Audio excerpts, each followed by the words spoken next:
सपने हम सब देखते हैं, नींद में भी हम सपनों को भूलते हैं। तो दोस्तों, आपके सपने क्या है?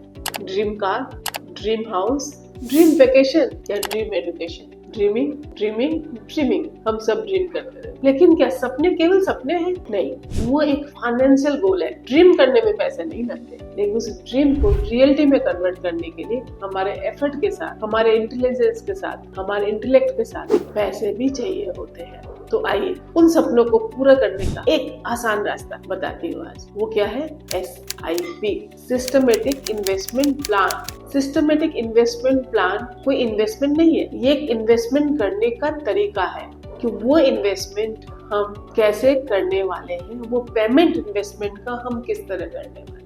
सिस्टमेटिक इन्वेस्टमेंट प्लान माने हमने अपने इन्वेस्टमेंट को करने का एक प्लान बनाया है, जो प्लान सिस्टमेटिक है। जैसे शेड्यूलिंग कर ली है हमने अपने इन्वेस्टमेंट के पेमेंट की। वो मंथली भी हो सकता है, क्वार्टरली भी हो सकता है, ईयरली भी हो सकता है, और आप चाहे तो वीकली, फोर्टनाइटली एंड डेली भी हो सकता है। This is the systematic investment plan, और मैं कह सकती हूँ ये इंजन है आपके सपनों को पूरा करने का। तो आइए SIP के साथ उड़ान भरते हैं और अपने सब सपनों को पूरा करते हैं विद एक्सपर्ट एडवाइस। अपने आप नहीं, फाइनेंशियल डिसीजन, पैसों की बात, चाहे वो इन्वेस्टमेंट हो, चाहे परचेज हो या चाहे लोन हो। जब भी पैसे की बात आती है दिमाग में, मनी मैटर्स, हमारा दिमाग मैथमेटिशियन बन जाता है और वो कैलकुलेशन करना स्टार्ट कर देता है। अच्छा, इस काम में कितने पैसे लगेंगे, वो कहाँ से आएंगे, मेरे पास तो इतने ही है और मेहनत करनी पड़ेगी, या अच्छा मैं किसी और से ले लूंगा, इतने पैसे इकट्ठे करने में कितनी टाइम लगेगी, या फिर ये परचेज करने में कितने अमाउंट लगेगी। इन सब सवालों से हम घिर जाते हैं और कई बार तो हम रुक जाते हैं, या फिर हम मेंटल कैलकुलेशन के हिसाब से अपने डिसीजन ले लेते हैं। मेंटल कैलकुलेशन हमें स्ट्रेस भी देता है, तो हमें फॉल्स होप या एश्योरेंस भी देता है। तो उससे बचने के लिए what is the best tool? SIP is the best. तो आसान शब्दों में, जैसे हम अपने सपनों को पूरा करने के लिए सिस्टमेटिक वे में लगातार कुछ न कुछ कदम आगे बढ़ाते हैं, वैसे ही अपने फाइनेंशियल ड्रीम को पूरा करने के लिए SIP करिए। Start investing financially systematically through SIP। SIP है क्या? नाम तो बहुत सुना होगा आपने, आज बताती। सिस्टमेटिक इन्वेस्टमेंट प्लान, जिसे हम सब SIP के नाम से जानते हैं। ये एक इन्वेस्टमेंट टूल है जिसके थ्रू हम सिस्टमेटिक वे में, डिसिप्लिन वे में कंसिस्टेंटली एक फिक्स अमाउंट अपने बैंक से निकाल कर इन्वेस्ट कर सकते हैं। म्यूचुअल फंड में, इक्विटी में भी कर सकते हैं।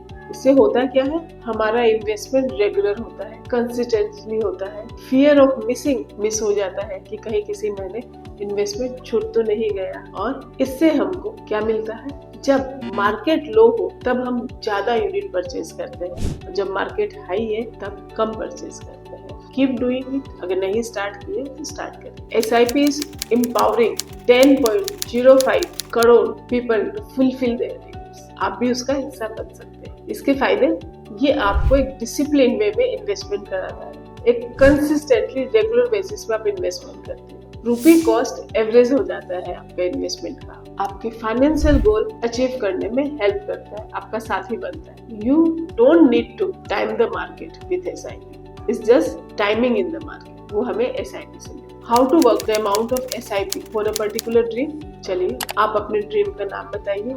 उस ड्रीम को फुलफिल करने के लिए आज आपको कितने पैसे चाहिए, वो लिख लीजिए। मान लीजिए आपको एक कार लेनी है। कार कौन सी है?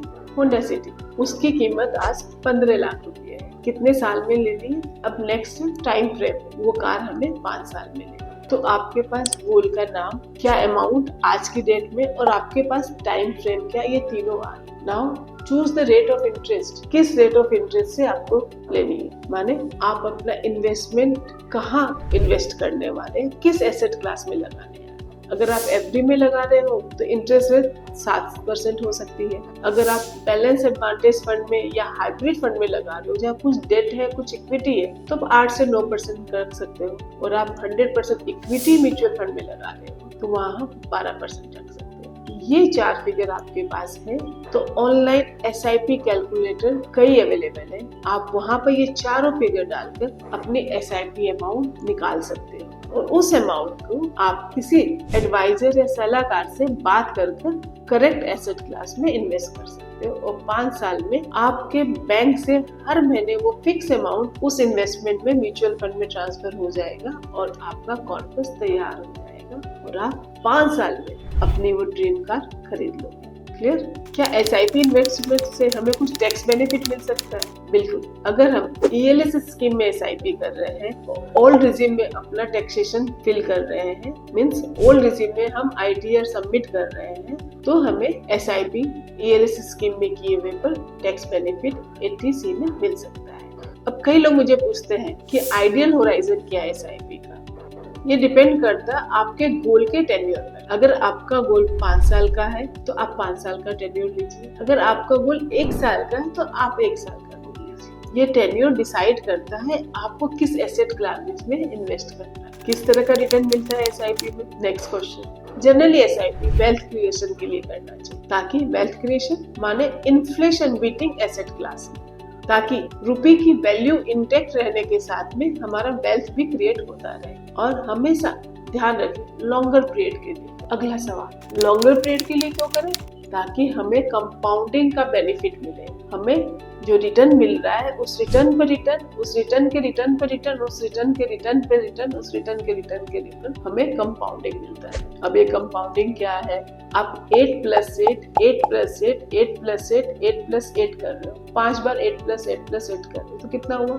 कोई भी बता दे, 40, 40। लेकिन आप 8 × 8 × 8 × 8, 8 × 8 कर रहे हो। It's a complicated figure, right? Sorry, not complicated, लेकिन it's difficult to calculate easily mentally. ये है कंपाउंडिंग। तो कंपाउंडिंग में 8 + 8 नहीं होता, 8 × 8 होता है। तो इसलिए हमारे रिटर्न लॉन्गर पीरियड में बहुत अच्छे बनते हैं थ्रू SIP। मैंने SIP शुरू तो कर दी, लेकिन कल मेरे पास पैसे नहीं हुए तो क्या होगा? क्या मैं इसे बंद कर सकता हूँ? बिल्कुल। आप जब भी चाहे ऑनलाइन या फिजिकल फॉर्म फिल करके SIP स्टॉप कर सकते हो। केवल स्टॉप नहीं, चाहो तो अगर आप कोई टेम्पररी फाइनेंशियल क्रंच से जा रहे हो या कोई दूसरी फाइनेंशियल नीड आ गई है, तो आप टेम्पररी 3 महीने के लिए SIP पॉज भी कर सकते हो।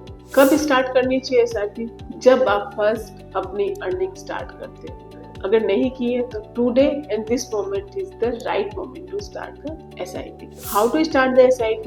You can consult financial advisor, mutual fund distributor, financial consultant for that कि कैसे स्टार्ट करनी है, वो आपको गाइड। अदरवाइज आप म्यूचुअल फंड हाउस की वेबसाइट पे जाकर स्टार्ट कर सकते हो, या उसके लिए आपकी KYC डॉक्यूमेंट होने चाहिए, आपकी बैंक डिटेल रेडी होनी चाहिए और आप SIP स्टार्ट कर सकते हो। पर पहले ये ना भूलिएगा किस अमाउंट के लिए करनी है, कितने दिन के लिए करनी है और किस गोल के लिए करनी है, राइट? खुद से करें या फिर किसी एडवाइजर को पूछें। मेरी सलाह है तो किसी एडवाइजर को पूछें। क्या हम अपना इलाज खुद करते हैं? तो क्यों हम अपने हार्ड एंड मनी को खुद से करें? हाँ, अगर आपके पास एक्सपर्टीज है, अगर आपके पास टाइम है और आप अपने आप को इकोनॉमिक मैटर में अपडेट रखते हैं, तो आप खुद से करिए। नहीं तो एक एक्सपर्ट की सलाह से, उनकी गाइडेंस में और उनकी रेगुलर मॉनिटरिंग में SIP करें। मैंने गोलू से पूछा कि भाई SIP क्यों नहीं कर रहे हो? मेरे पास 10,000 रुपए भी नहीं बचते महीने के, तो मैं कहाँ से SIP करूं? गोलू, ये एक मिथ है। आप 500 रुपए से भी SIP स्टार्ट कर सकते हो। क्या ऐसा पॉसिबल है? हाँ, बिल्कुल पॉसिबल। तो फिर मैं तो आज ही SIP स्टार्ट करूंगा, गोलू ने कहा। तो क्या सोच रहे हो? Start the SIP। जो अमाउंट आपके पास है उसी के साथ SIP स्टार्ट करो।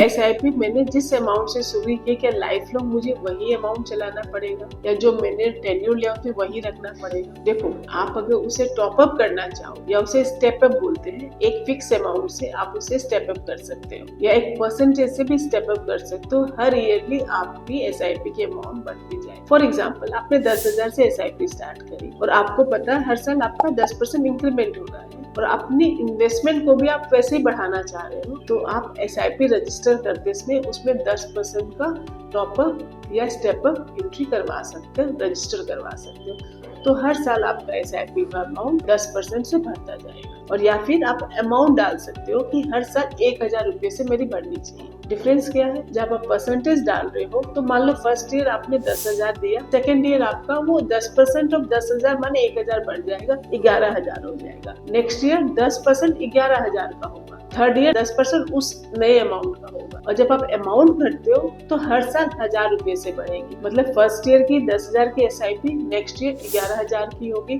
उसके बाद वाले ईयर में 12,000 की होगी, फिर 13,000 की होगी। तो आप दोनों ऑप्शन चूज कर अपनी सेविंग और अपने वेल्थ को भी अपने अर्निंग के साथ मैच करते हुए बढ़ा सकते हो।